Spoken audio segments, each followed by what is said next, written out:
السلام علیکم ورحمۃ اللہ وبرکاتہ۔ ناظرین، ہماری آج کی ویڈیو قرآن کریم کی سورت بنی اسرائیل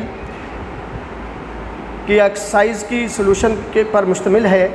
یہ جو سورہ بنی اسرائیل ہے 111 آیات اور 12 رکوعوں پر مشتمل ہے۔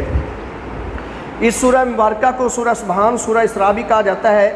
یہ 17 نمبر قرآن پاک کی سورت نمبر 17 ہے۔ اس میں یہ سورت 15ویں پارے میں ہے، مکی سورت ہے۔ اس سورت کے آغاز میں نبی کریم خاتم النبیین صلی اللہ علیہ وآلہ وصحبہ وسلم کے سفر معراج کا ذکر ہے اور سفر معراج کے ایک مرحلے کا تذکرہ ہے۔ اس مرحلے میں مسجد حرام سے مسجد اقصیٰ تک کا سفر ہے، جسے اسراء کہا جاتا ہے۔ اس وجہ سے اس سورت کو سورت اسراء بھی کہا جاتا ہے۔ اسراء کا معنی رات کو سیر کرانا ہے۔ اس سورت کا آغاز اللہ تعالیٰ کی تسبیح سے ہو رہا ہے، اس وجہ سے اس سورت کو سبحان بھی کہا جاتا ہے۔ یہ سورت اپنے مضامین کی نوعیت کے اعتبار سے مدنی مضامین کے ساتھ مماثلت رکھتی ہے۔ ان مضامین میں عقائد کے ساتھ ساتھ عبادات اور اسلامی معاشرتی معاملات کے اخلاقی تقاضے بیان کیے گئے ہیں۔ ام المومنین سیدہ عائشہ صدیقہ رضی اللہ تعالیٰ عنہ فرماتی ہیں کہ نبی کریم خاتم النبیین صلی اللہ علیہ وآلہ وصحبہ وسلم جب تک سورت بنی اسرائیل اور سورت الزمر پڑھ نہ لیتے سوتے نہ تھے۔ سورت بنی اسرائیل میں آپ خاتم النبیین صلی اللہ علیہ وآلہ وصحبہ وسلم کو اللہ تعالیٰ کی عظیم نشانیاں دکھانے کا ذکر کیا گیا ہے۔ اسلامی عقائد و عبادات اور معاشرتی آداب بیان ہوئے ہیں۔ اس کے بنیادی مضامین میں اس کا آغاز نبی کریم صلی اللہ تعالیٰ علیہ وسلم کے عظیم معجزہ معراج سے ہوا ہے۔ اللہ تعالیٰ نے آپ خاتم النبیین صلی اللہ علیہ وآلہ وصحبہ وسلم کو رات کے انتہائی قلیل وقت میں مسجد حرام سے مسجد اقصیٰ، سدرۃ المنتہا اور لامکان کی سیر کروائی۔ معراج میں بلندی اور اسراء میں سیر کا معنی پایا جاتا ہے۔ سفر معراج میں نبی کریم خاتم النبیین صلی اللہ علیہ وآلہ وصحبہ وسلم کی مختلف انبیاء کرام علیہ السلام سے ملاقاتیں ہوئیں۔ آپ خاتم النبیین صلی اللہ علیہ وآلہ وصحبہ وسلم نے انبیاء کرام علیہ السلام کی امامت کروائی، جنت، دوزخ اور عرش و کرسی کو دیکھا، اور آپ خاتم النبیین صلی اللہ علیہ وآلہ وصحبہ وسلم کو اچھے اور برے لوگوں کے انجام سے آگاہ کیا گیا ہے۔ سورت بنی اسرائیل میں والدین کے حقوق کا تذکرہ کیا گیا ہے۔ والدین کے ساتھ احسان کا حکم دیا گیا ہے۔ احسان کا مطلب والدین کے حق سے بڑھ کر ان کی خدمت کرنا ہے۔ کلمہ اف سے مراد کوئی بھی ایسی بات یا عمل ہے جس سے انہیں تکلیف ہو، اس کے بعد والدین کے ساتھ بات کرنے کا ادب سکھایا گیا ہے۔ ہمیشہ جب بات کرو تو عزت والا کلمہ کہو۔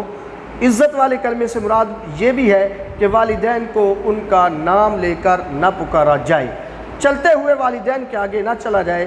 وہ گھر یا کمرے میں آئیں تو کھڑے ہو کر ان کا استقبال کیا جائے۔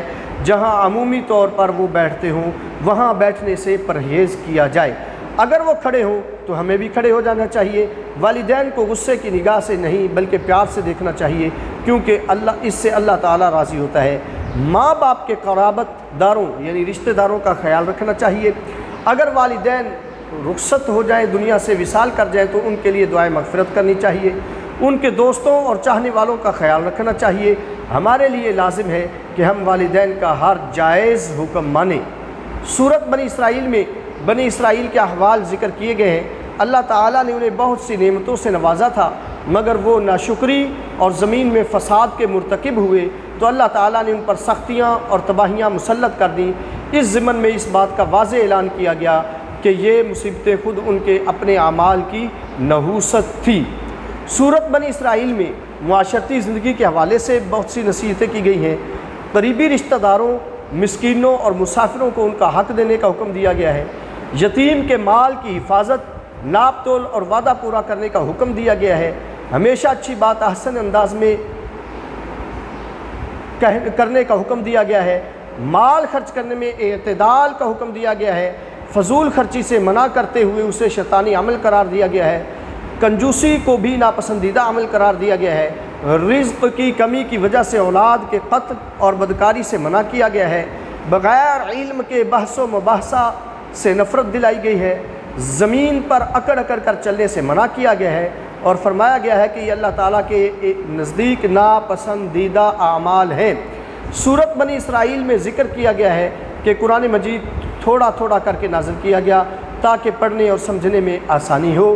یہ قرآن مجید ہدایت دیتا اور مومنین کو خوشخبری سناتا ہے۔ اس میں نصیحتیں ہی نصیحتیں ہیں۔ جب اہل ایمان اس کی تلاوت کرتے ہیں تو ان کے دلوں میں اللہ تعالیٰ کا خوف پیدا ہو جاتا ہے، وہ سجدے میں گر جاتے ہیں اور اللہ تعالیٰ کی حمد و ثنا کرتے ہیں۔ لیکن جب مشرکین سنتے ہیں تو ان کی نفرت میں اضافہ ہو جاتا ہے۔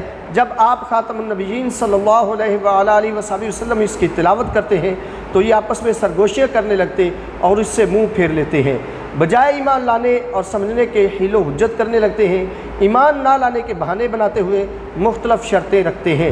اللہ تعالیٰ نے یہ بات واضح بیان کر دی ہے کہ یہ لوگ کبھی بھی ایمان نہیں لائیں گے۔ پھر انسان کے بعض منفی رویوں خصوصاً تنگ دلی، جلد بازی، ناشکری اور مایوسی جیسے منفی رویوں کی اصلاح کی تعلیم دی گئی ہے۔ اس صورت کے آخر میں اللہ تعالیٰ کی وحدانیت اور اسماء حسنہ کا ذکر کیا گیا ہے کہ تم اللہ تعالیٰ کو جس بھی نام سے پکارو اس کے سارے نام ہی بہت پیارے ہیں۔ اس کی کوئی اولاد نہیں، وہ اکیلا پروردگار ہے، وہ تمام مخلوقات کا تنہا مالک و خالق ہے، اس کی بادشاہی میں اس کا کوئی شریک نہیں۔ اس سورہ مبارکہ میں جو دعائیں دی گئی ہیں رب ارحمہما کما ربیانی صغیرا، اور دوسری دعا ہے رب ادخلنی مدخل صدق واخرجنی مخرج صدق واجعل لی من لدنک سلطانا نصیرا۔ ناظرین، یہ تھا ہمارا سیشن مضامین قرآن کا، اور اب اگلا سیشن جو ہے وہ مشقوں کے حل کا ہے، تو اس کی طرف ہم چلتے ہیں۔ تو ناظرین، پہلا سوال ہے سورت بنی اسرائیل کا دوسرا نام تحریر کریں۔ تو بنی اسرائیل کا دوسرا نام ہے سورت سبحان، اس کا دوسرا نام ہے سورت سبحان۔ اور دوسرا سوال ہے سفر اسراء سے مراد کیا ہے؟ مسجد حرام سے لے کر مسجد اقصیٰ تک کا سفر، مسجد حرام سے مسجد نبوی کا سفر، مسجد نبوی سے مسجد اقصیٰ کا سفر، مسجد اقصیٰ سے سدرۃ المنتہیٰ کا سفر؟ تو اس کا درست جواب ہے مسجد حرام سے لے کر مسجد اقصیٰ تک کا سفر۔ تیسرا سوال ہے واقعہ معراج کا ذکر کون سی صورت میں ہے؟ سورۃ النور میں، بنی اسرائیل میں، سورۃ الانعام میں، یا سورۃ الاعراف میں؟ تو اس کا درست جواب ہے سورۃ بنی اسرائیل میں۔ چوتھا سوال ہے لفظ اف کہنے سے منع کیا گیا ہے کن کے لیے؟ والدین سے، دوستوں سے، رشتہ داروں سے، یا بہن بھائیوں سے؟ تو درست جواب ہے والدین سے۔ پانچواں سوال ہے اسراء کا معنی کیا ہے؟ رات کو سیر کرنا، دن کو سیر کرنا، والدین کا ادب کرنا، یا بلندی پر سفر کرنا؟ تو اس کا درست جواب ہے رات کو سفر کرنا۔ تو اگلا سوال ہے کہ والدین کے ساتھ کس طرح پیش آنے کا حکم دیا گیا ہے؟ تو جواب ہے والدین کے ساتھ حسن سلوک کے ساتھ پیش آنے کا حکم ہے۔ دوسرا سوال ہے کہ سورہ بنی اسرائیل کی فضیلت تحریر کریں۔ تو فضیلت ہے ام المومنین سیدہ حضرت عائشہ صدیقہ رضی اللہ تعالیٰ عنہ فرماتی ہے کہ نبی کریم خاتم النبیین صلی اللہ علیہ وآلہ وسلم جب تک سورت بنی اسرائیل اور سورۃ الزمر کی تلاوت نہ فرما لیتے تب تک سوتے نہ تھے۔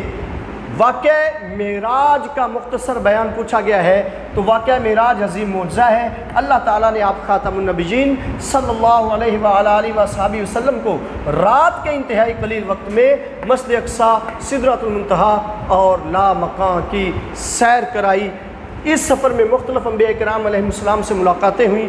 آپ خاتم النبیین صلی اللہ علیہ وآلہ وسلم نے انبیاء کرام علیہ السلام کی امامت کروائی، جنت، دوزخ، عرش، کرسی کو دیکھا، اور آپ خاتم النبیین صلی اللہ علیہ وآلہ وسلم کو اچھے اور برے لوگوں کے انجام سے آگاہ کیا گیا۔ اگلا سوال ہے قرآن مجید کی دو صفات بیان کریں۔ دو صفات ہیں، ہدایت دیتا ہے، مومنین کو خوشخبری سناتا ہے۔ تو آخری سوال ہے کہ سورہ بنی اسرائیل میں بیان کردہ کوئی سے 3 معاشرتی احکام بیان کریں۔ ناظرین، معاشرتی احکام ہیں قریبی رشتہ داروں، یتیموں، مسکینوں، مسافروں کو ان کا حق دیا جائے، یتیم کے مال کی حفاظت کی جائے، ناپ تول اور وعدہ پورا کیا جائے۔ ناظرین، اس سورہ مبارکہ کی آیات بھی سلیبس کے اندر جو شامل ہیں وہ ہم حل کر چکے ہیں، ان کا ترجمہ ہم کر چکے ہیں، یہ مشقوں کا حل تھا، الفاظ معنی بھی ہم کر چکے ہیں۔ اگلی ویڈیو تک کے لیے ہم کو اجازت دیجیے۔ السلام علیکم ورحمۃ اللہ وبرکاتہ۔